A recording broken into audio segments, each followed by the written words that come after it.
Boutique Bijou d'Or Mossi Elengi. Boutique Bijou d'Or Mossi. Voilà, couleur riche. Boutique Bijou d'Or Mossi. Boss, voilà, couleur riche. Boutique Bijou d'Or.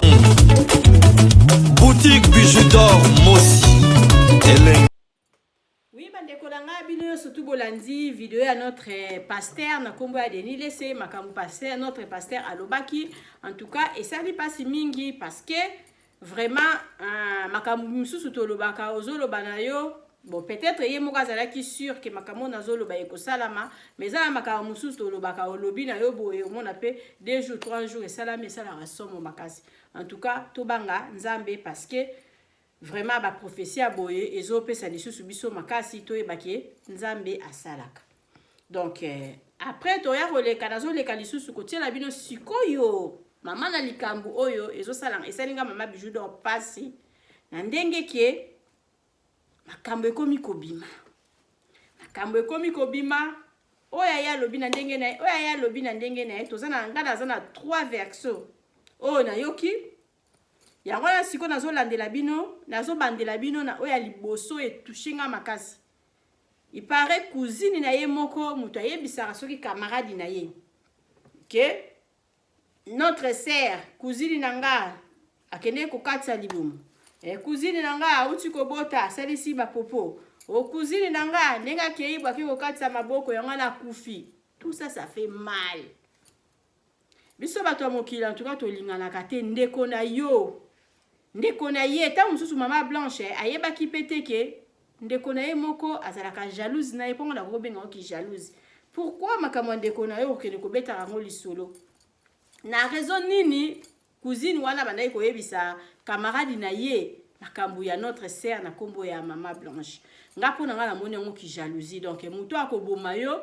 awazala musika ta azalaka pembeni na yo na bandeko ndeko mususu azali na yo kela ndeko na ye motema mabe tamusa bandeko yo kela ndeko motema mabe ndenga balaki pasteur yango bandeko sala ye ba chantage boye bake basambela na bongo ya solote tala kuta ke kokatisa mabele basalela basambela na bongo ya solote ke kokatisa ba popo na ye ake kokatisa libumu na ye ngana moni zaki na sansa bongo soki makambo yo surtout ezali vrai oyo ye alobi bino moko bolanda.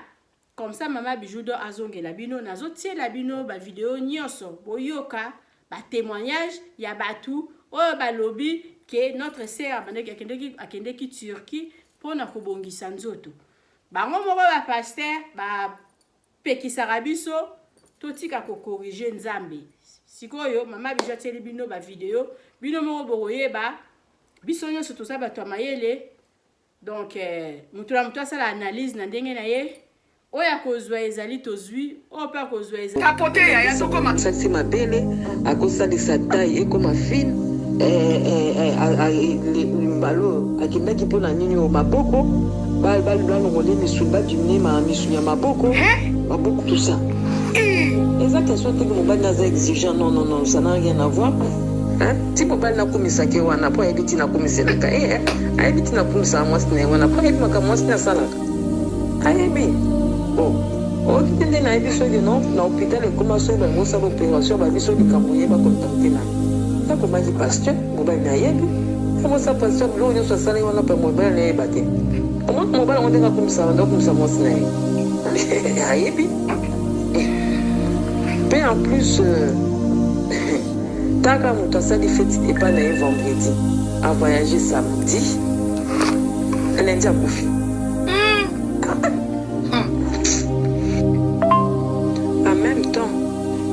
na batongo azosala chirurgien en même temps akutaki kokota aza na mwana ne asuka je crois ba 2 ans oyoka c'est un truc quand même fait mpemisa ngo mwasi okutu bazolo bane kolandisa bana eza mabe mwasi basali kutu césarienne balobi non avozwa lisusu ze kobota il faut que ça 3 ans tant mosusu mpe so oza na nzoto ya mabe mpe balobi 4 ans 5 ans ebonga aboye bakati lelo apres nani bakati ok oboti nzoto mwasi na ona zeme ezalaka na makambo nango ebelebele yo kobakisa ngo baopération tout ça enini yango kaka nzoto ekokola nango na se mabele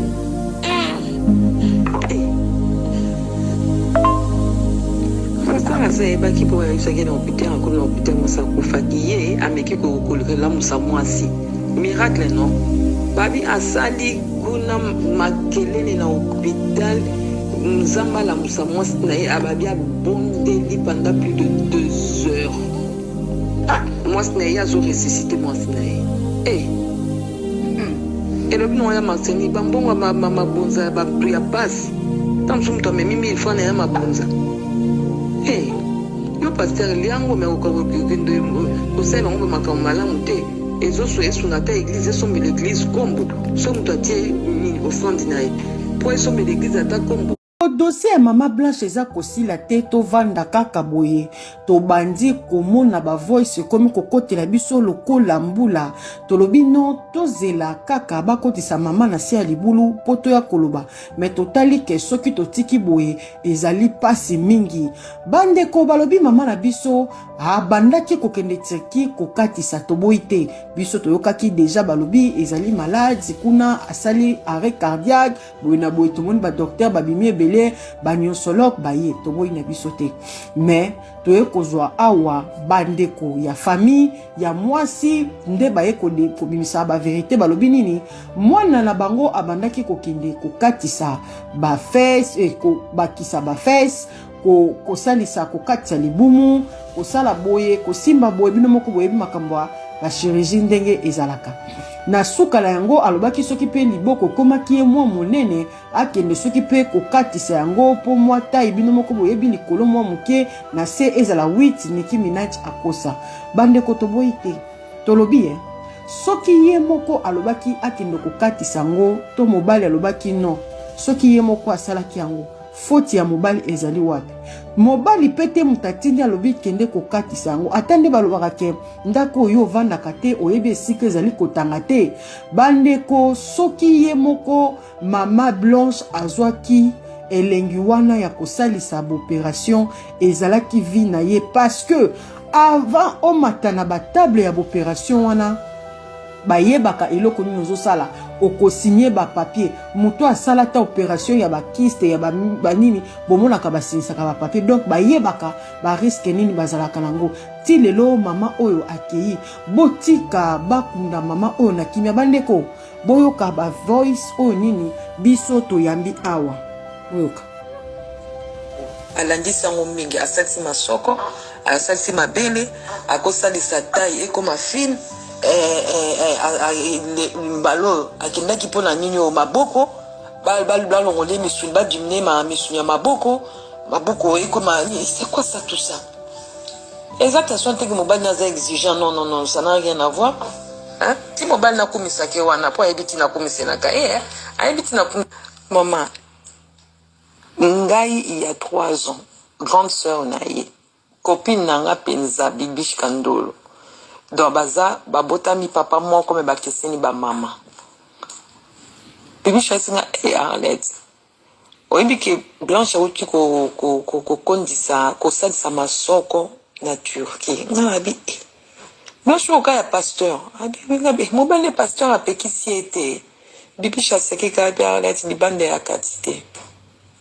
Après quelques temps, on a Bibiche ayebisinga Arlette oyebi ke mwana biso auti suko salisa taiko loketo comme un moukier au monde ezaka loketo comme un moukier bassin et panzana siko bassin fongama loketo moukier après ça asalisi sous mabele dernièrement azoba maboko na eza minene azonga maboko ndenge eza minene te fois que ne balongole moi ba quelques misunya maboko et même vendredi ça qui fait pas na ye ça qui fait pas na ye a voyagé samedi.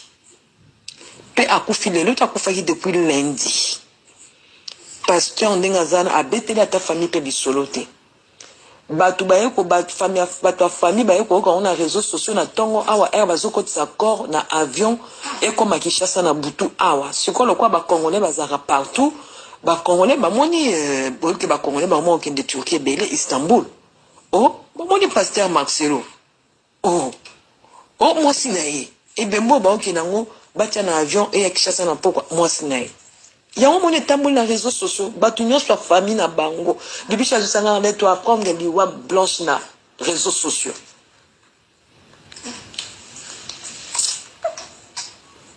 en même temps na batango azosa chirurgien en même temps akutaki kobota azana mwana ne asuka je crois ba 2 ans et un jour quand même il faut kopemisa ngo moi si okuti bazolo bane kolandisa bana eza mabe moi si basali kutu césarienne balobi non avant zo lisusu zeme obota il faut que ça 3 ans tant mosusu mpe so oza na nzoto mabe mpe balobi 4 ans 5 ans et bon ka aboye bakati lelo après inane bakati ok oboti nzoto moi sinon on a zeme ezalaka na bakambo nango ebelebele yo kobakisa ngo baopération tout ça nini yango kaka nzoto ekopola nango na sa mabele ça ça ebaki po ayesaki na hôpital comme na hôpital mosa kofaki ye ameki kolamusa mwasi miracle non babi asali kuna makelele na hôpital nzamba la musa mwasi na ye ababi abondeli pendant plus de 2 heures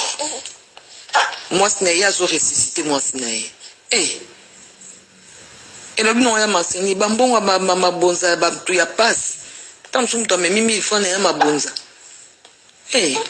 yo pasteur liango me kosala bango bamakambo malamu te ezoso esunga ata église esombela église kombo so moto atie offrande na ye po esombela église ata kombo po eleso mwa pasteur esala esomba ata ampoule ya église ekufaki ya libanda église ekufaki eza te mpona makambo ya modele wana c'est Dieu qui a voulu comme ça te mafilinga ndenge olobi na famille bato ya famille na bango balinga so ekende pas blanche te babiso oke pas blanche donc on dirait oke pas toko bandeni okota na yo me moto akokipe yo nde mwana mosala ye aza lokola reine ko afandi kote kuna amamosa tuna so aza na soki pesa eloko akolia tuna ye soki aomela nini yo ndeko na ngai po pesanga eloko akolia ou bien tunanga eloko na omela nini il faut tinda mwa mosala tunanga so na omela nini yo fandi na yo kuna osaba makambo misusu babi ata fete yango akendaki abasaki vendredi bato ya famille donc soki soki 3 personnes soki 4 personnes yo bika na famille mpe atoza no makambo mabe ezaka na bato oyo bakangamaka na yo balingi yo po oza kaka yo donc akomaki vraiment moyen que ngai na ko ba masolo mususu kala kutu mais moi uta lo bango ezate même na famille na bango balinga penza Marcelo te benga Marcelo te ande ngolo bi ba soupçon na nyonso boyoki bandeko version nini tokondima totika na question mark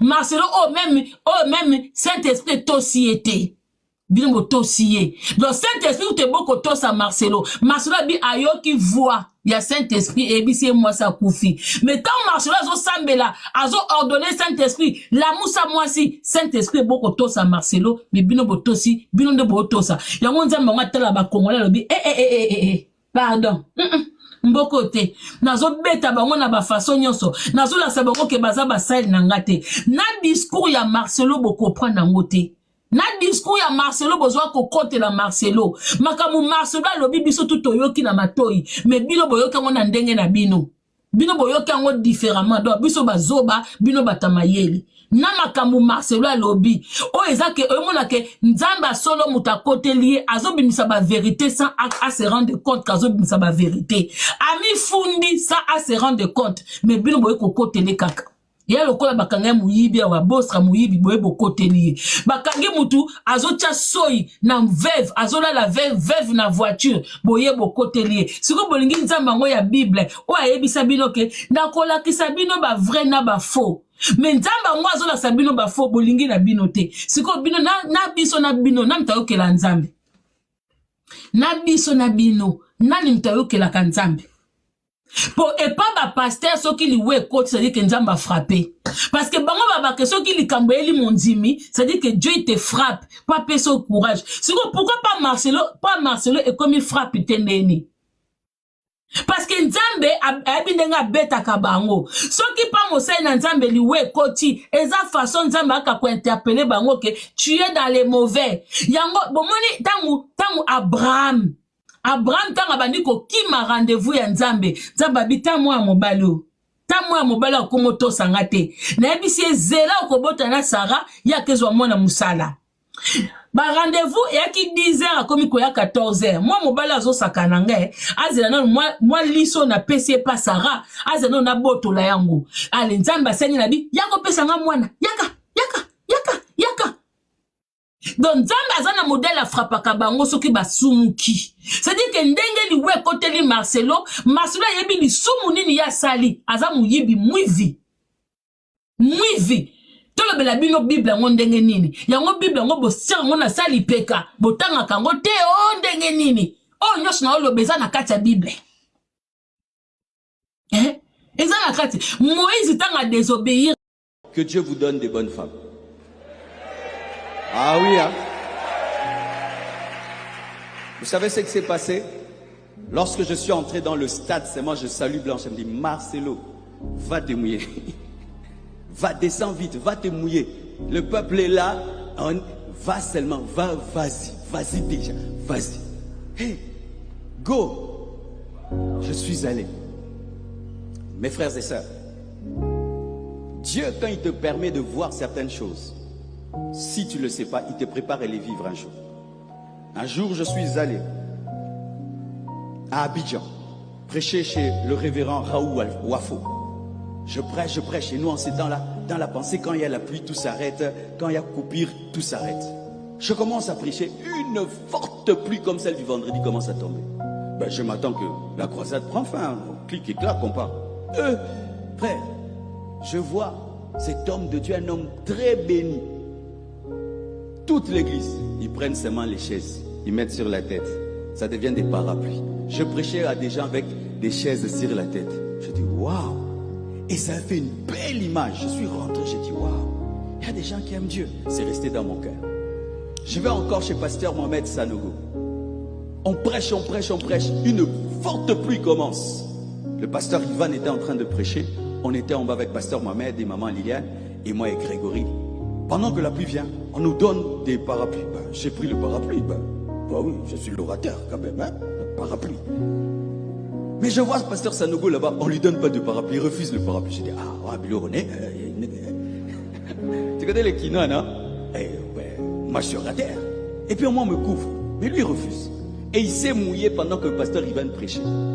Après, il devait monter pour modérer. Il est monté mouillé. Et je le regardais. Alors on finit, il devait faire un break et pour revenir encore, on va dans le salon. Et puis je le regarde, j'ai dit, tu dois te changer, non, avant que tu montes. Sa femme dit, non, il ne peut pas se changer. Je dis, comment? S'il se change, maintenant est-ce que les fidèles se sont changés? Comme les fidèles ne se sont pas changés, il ne se changera pas. Il dit, oui, Bishop, je ne peux pas me changer. Quel modèle, quel exemple je vais donner? Que tout le monde rentre à la maison, c'est changé. Je rentre tel que je... Et il est rentré comme ça, il a continué le service. J'ai dit, télécharge à mes côtés. Ce que tu vois, tu le feras, comme vous là. Si un jour tu vas prêcher à la pluie, ça te fera quoi? Ce que tu as vu, tu vas le reproduire. C'est pourquoi les gens qui voient des miracles font des miracles. Les gens qui voient des gens aimer Dieu, aiment Dieu. Les gens qui voient des gens se consacrer, se consacrent. C'est pourquoi l'église primitive était forte. Parce que les modèles étaient puissants. Frères et sœurs, nous avons besoin sur la terre de voir des gens qui aiment Dieu. Frère, quand il fait ça, ça entre. Quand on a fait équilibre, vous savez non? Le jour que pasteur Mohamed prêchait, et la pluie a commencé, mais lui il était bien couvert sur l'estrade. Qu'est-ce qu'il a dit?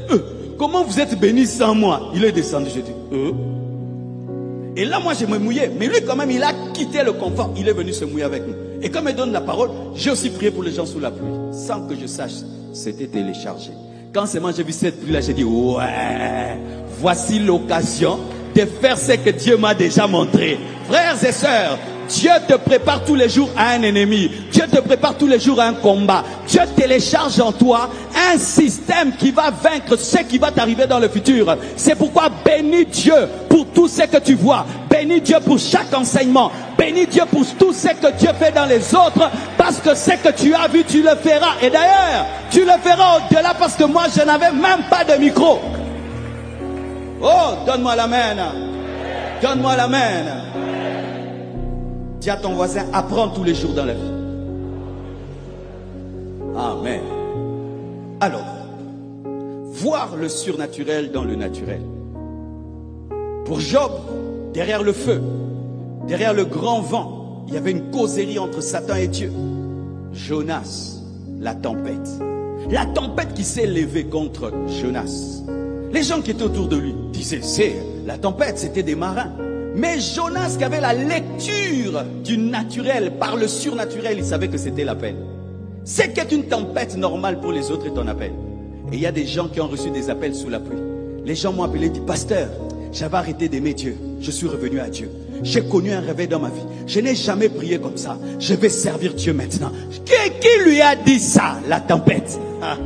La tempête a dit à Jonas, tu dois aller à Ninive. Il a dit, jetez-moi seulement dans l'eau et vous allez voir. On jette Jonas dans l'eau, tout se calme. La tempête était naturelle, mais derrière cette tempête, il y avait Dieu, le surnaturel. Frères et sœurs, la jalousie des frères de Joseph est naturelle. On dit à ton petit frère qui sera plus grand que toi, un homme naturel, tu seras jaloux, tu ne peux pas aimer ça. Mais cette jalousie naturelle, Dieu l'utilise comme une direction, comme une boussole. Eux sont en train de haïr, mais Dieu est en train de diriger. Eux sont en train de rejeter, mais Dieu est en train de conduire. Eux sont en train de faire des complots, mais Dieu est en train d'accomplir son plan. Alléluia. Toutes choses concourent au bien de ceux qui aiment Dieu. Toutes choses travaillent pour celui qui aime Dieu. Lorsque tu aimes Dieu, la pluie, la neige, les tremblements de terre, le feu, tout c'est pour toi. Alléluia. Et Joseph, le comprenez? Lorsque ses frères l'ont vu devenir ministre et qu'ils ont tremblé, craignant qu'il puisse se venger, il a dit non, ce n'est pas vous, mais c'est Dieu. Mais où est-ce qu'on avait vu Dieu? On a vu la jalousie, on a vu le rejet, on a vu la prison. Mais lui qui avait une lecture surnaturelle du naturel pouvait voir la main de Dieu dans la jalousie, dans la prison, dans les rejets et dans l'esclavage. Ceux qui sont spirituels ont vu des choses. D'autres ont même mis des visions, des révélations. D'autres ont vu la puissance de Dieu et ont jeté leurs béquilles. Vous savez ça? Vous savez qu'il y a au moins 3 personnes qui ont jeté leurs béquilles. Mais on ne leur a pas dit. Ils ont compris que Dieu est ici. Waouh! Alléluia. Acclame Jésus. Tout dépend de comment tu vois. Regardez. L'arche. L'arche était en bois. Le bois, c'est le naturel. L'or qui était sur l'arche, c'est le naturel. Mais sur cet or et ce bois, il y avait quoi? La gloire de Dieu, la Shekinah. C'est pourquoi les gens qui regardaient naturellement l'arche étaient frappés, mais ceux qui voyaient surnaturellement l'arche était béni. Usa touche l'arche. Naturellement, il meurt. Au bête d'homme, on met l'arche dans sa maison, il ne touche pas l'arche, il respecte le bois, il respecte l'or. Mais Dieu dit qu'il fut béni, tout ce qui faisait prospérer. Pourquoi? Ce n'était pas seulement le bois, ce n'était pas seulement l'or. Il y avait la gloire de Dieu sur l'or et sur le bois. Tu prends l'huile d'olive, c'est l'huile d'olive, tu peux préparer avec du pondou et tout. Mais la même huile d'olive, on prie dessus, quelqu'un est guéri. Le surnaturel dans le naturel. La main là, qui te salue, qui mange le foufou, je t'impose les mains, je te transmets l'onction. Le surnaturel dans le naturel. La main est naturelle, mais la puissance surnaturelle passe par la main. Alléluia. Tout dépend de ce que tu vois. Jésus Georges, c'est pas pour la première fois. Il y a il y a 3 ans ou bien 2 ans quoi. Donc on est pas sûr on a eu. Elle vient juste après ma copine quoi. Il y a la maman nae, Bibiche na Joseph et bana maman na bango. Serge oya landi et la maman nae. Misato balandi Serge de bazape na maman na bango. Myriel Georges na Rosa. Balandi sango mingi asati masoko, asati mabele, akosalisa taille et comme film mbalo akendaki mpona nini o maboko balongoli misuni badimine misuni ya maboko ekoma c'est quoi ça tout ça? Eza question te que mobali naza exigeant non ça n'a rien à voir.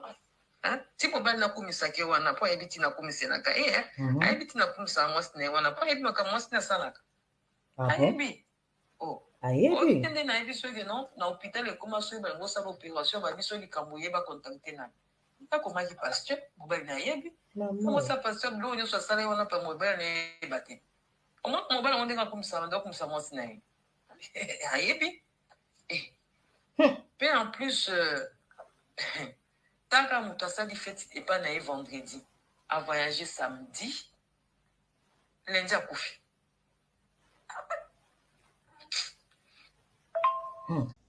Nde bomo na telemia.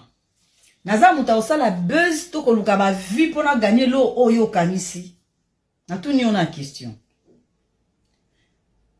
Na mona ebino belé na réseaux sociaux awa banda mama Blanche akufaki. Bozo telengana ba oluka vérité. Bino ba soi-disant bana ndako. Boyaki na moto bozo kian. Si bozo le laka dans les villes na mo pepe maman okiret maman ni bomi bozo yebata. Bino bokanisi bino nde bolinga maman Blanche to papa Marcelo de vrai koleka tous les Congolais. Ils ne sont pas là seulement uniquement pour vous. Bazana pour tout le monde. Tous les Africains et tous les chrétiens. Il y a RDC, les corps du Christ. Maman Blanche, quand elle ouvrait sa bouche, elle édifiait tout le monde. Maman o aza inspiré dans cette espèce d'ailleurs qu'on dit maman Blanche aza oliba. Aza pas n'importe quelle maman te. C'est pas une maman autoco profiter na ebembene poto saboter jamais. Botika ko détourner batou.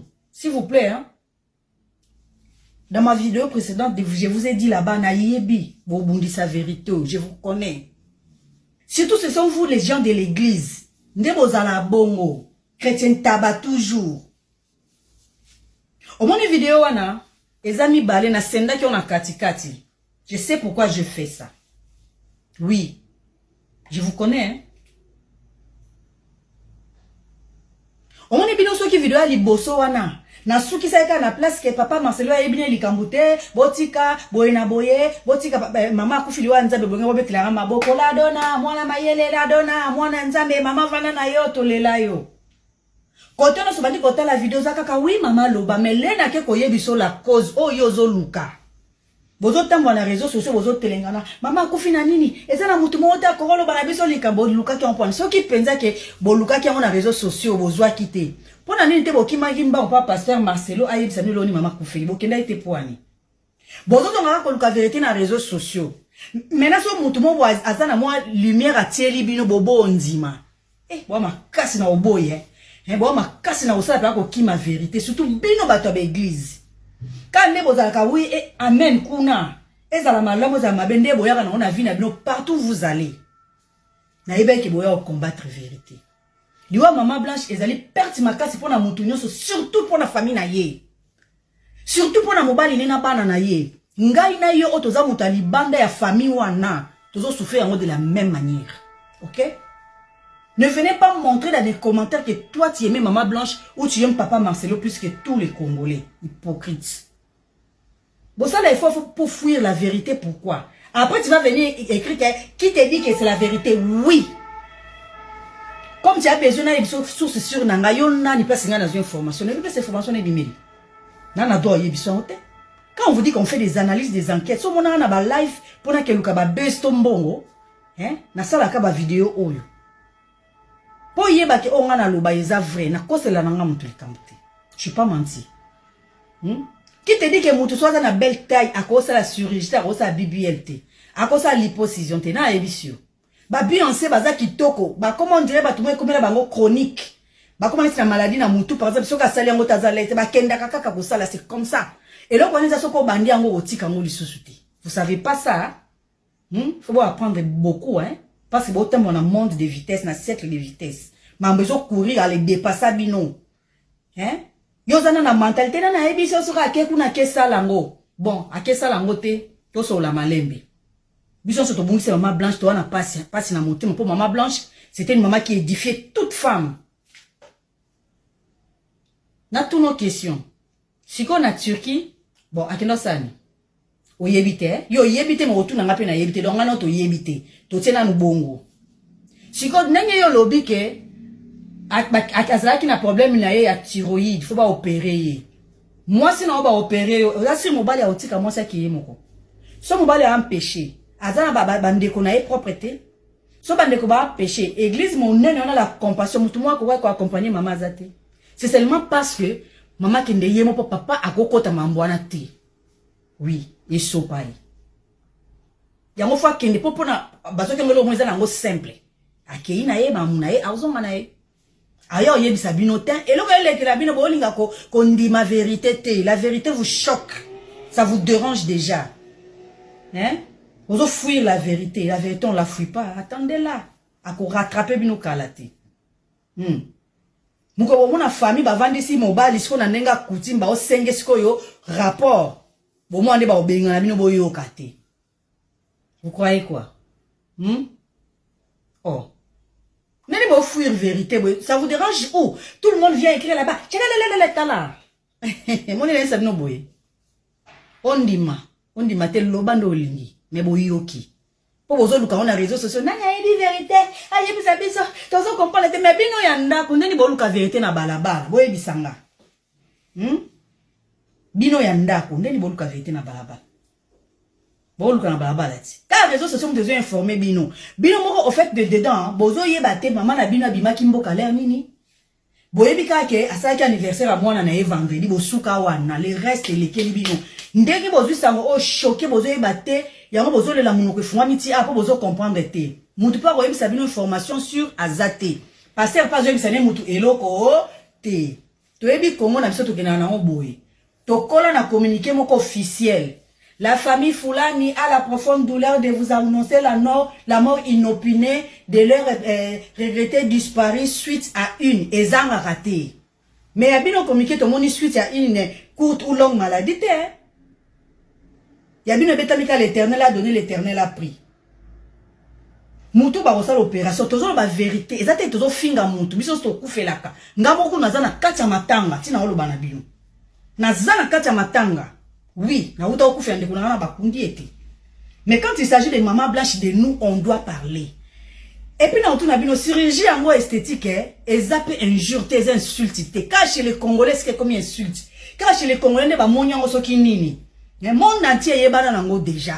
Mon délai soit que ça la chirurgie esthétique, à quelque chose, avant que tu aies dans la salle d'hôpital, ça pense qu'il s'en.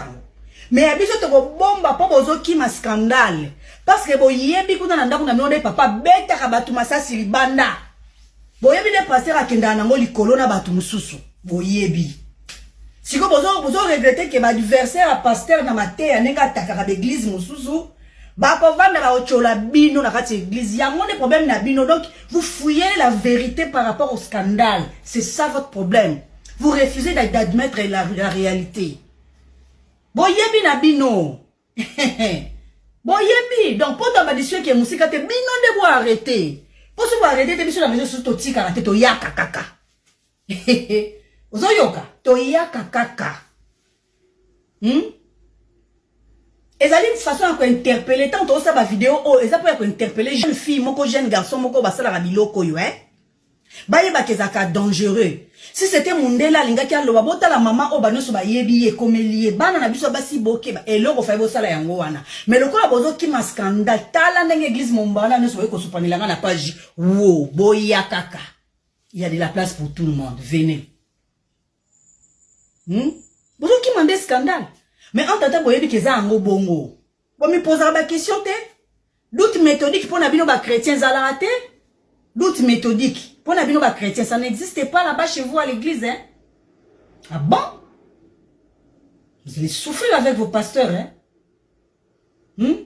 Bambodi au pasteur Marcelo Beta d'église Moussou, bakambwa batu ya privé, ya vie privée, au pasteur à l'obé là. Yango bozo banga scandale. Bon qui ma scandale te posi e komi aya. Et elle kamuto assumer yango. Tu as interpellé la jeune fille mususu na ba église, tu as interpellé la jeune fille na kati ya communauté, na kati ya mboka na Congo ke eloko wana eza dangereux et répondre ka ndenge moko na nzoto nyonso te. Nzoto mususu ekotosa, nzoto mususu ekotosa te. Ce qui ezalaki que chirurgie yango esthétique akosa lango pour na cause mususu peut-être o eza nango ya mabete po abongiselo comment ezo déranger ye. Mais pourquoi il n'était pas accompagné? Yemoko. Place baroto anesthésie. Place eza risque. O mondela sinisa ko papier avant banda opération. Abando simba bi signé papier pour azo ebiso ke lokoto ça les a risques. Vous croyez vous là que maman va sortir va quitter mboka yemoko seul, va laisser papa derrière, va laisser ata mon église protocole, ata mon mon côté, ata maman moi accompagner maman blanche. Bon nga ko fuir vérité te. Muto aza personne publique figure publique aza la nani kamne lobama partout. Bo assumer vérité, c'est pour cela pasteur article c'est ne lo monter. Donc, on a maman ka boye type matanga pe esili. alors oh yanga vérité yango yo boyo vandi. Oui, au boyo vandi. Faites tout pour ne pas comprendre. Bon fort. Sika eye na kati ya matonge. Auberge na biso ezali wana pona ba séjour na bino. Botala ndenge mama Bijou abongiseli bilo place ya kitoko ya kolia. Place na biso ya détente toza na malewa oyo tolambaka kitoko na kati mama Nadine azozela bino. Botala tokoti na appartement numéro 5. Oh mama Bijou alobaka chambre ya pamba. Chambre ya pamba na biso toza na douche, debout ya propre, toza na lit ya 2 personnes, toza na climatiseur, tokoti na appartement numéro 3 o pe lisusu ezali kaka chambre ya pamba. Na kati ya appartement numéro 3 eza na TV, eza na frigo, eza climatisé, eza vraiment propre makasi botala toilette nango. Appartement numéro 5 oyo tokotaki liboso bomoni sikoyo tokoti na kati ya salon oyo tobenga yango appartement numéro 6. Appartement numéro 6 oyo ekomaka 2 chambres na appartement numéro 5. Bota la cuisine na biso ndenge eza kitoko. Toza na ba chambre salon cuisine, toza na chambre salon cuisine, toza na 2 chambres salon cuisine, toza pe na ba chambre simple. Bota la place tobongisi pona koya kosala mwa repo ba pa ya koya kovanda. Bota la appartement na biso ndenge eza kitoko. Appartement numéro 1 oyo tokoti na kati ezali appartement moko, donc eza na rez-de-chaussée, eza na $40 par jour. Soko koya ko umela mama Bijou alobi kobanga te, mama Bijou sololaka na ye kitoko. Botala appartement na biso ndenge eza kitoko. Botali toza na salle à manger, botali bakiti na biso ndenge ezali propre, botali cuisine na biso ndenge eza kitoko, ndako na biso eza kitoko, sécurité eza assurée. Mama Bijou alobi benga ngai okozala jamais d'ici. Botala ndenge mama Bijou abongiseli bino ba appartement na biso. Mama Bijou alobi mbangu de pe malembe tokokoma. Botala mosala na biso ndenge ezotambola kitoko. Mama Bijou alobi toza na problème ya maïté, toza na problème ya courant te, toza na départ unique, toza na groupe. Tema na yo ba appartement na biso tobandi à partir ya $15 seulement. Ozwi chambre na yo ya kolala ya bien. Soki pe okoya ko umela koleka ba 3 mois chambre wana ya $15, tozorango kaka na $10. Balobi ya boye bozwi wapi soki kaka epa na biso na matonge na Irebu A37 te. Mama Bijou alobi solution eza epa na biso. Aboye nanu ezala te. Tosaleli bino boutique na kati ya auberge.